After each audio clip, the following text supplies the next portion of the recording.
life took place because of a summer league basketball game that was played down at the Jellips Boys Club in the early 60s.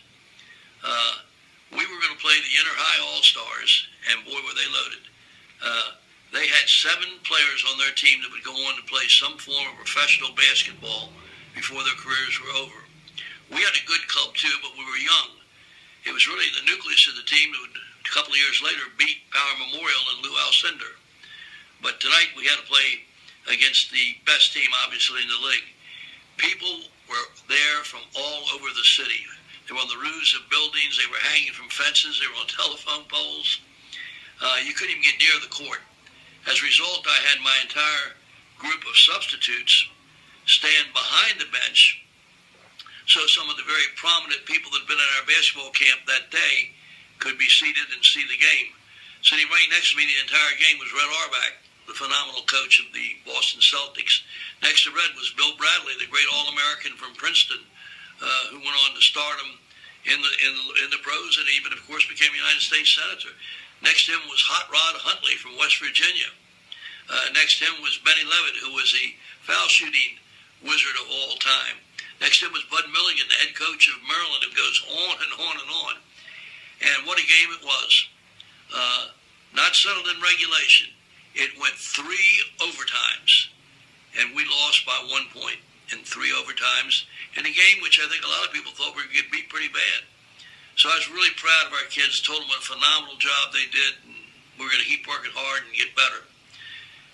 The next day at camp, Red Auerbach started walking up the driveway because he used to love to come up and play tennis during the day. It was during the summer. And I figured Red, having sat next to me the entire game, would have some real nice things to say. So I said, "Hi, Red, how's it going?" He said, "Pretty good, Morgan." And he kept on walking. He never said a word.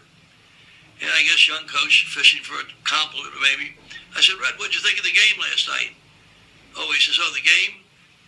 He says, "I think it's a shame that you cost your team the game. You lost the feel of the game." He said, "I heard the way you were talking with your team in those overtimes.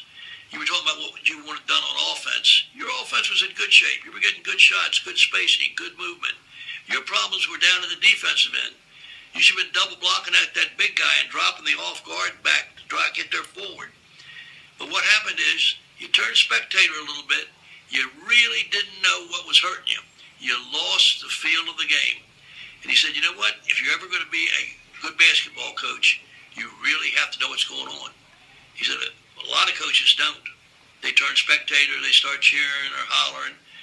But if you have the feel of the game, you have a chance to be a great coach."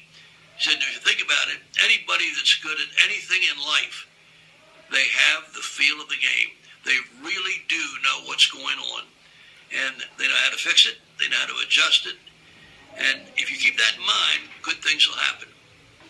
And so I can say to this day, the feel of the game became one of my driving forces that I tried to apply to everything I did in life, in the classroom, as a father, now as a grandfather, and certainly as a coach all those years.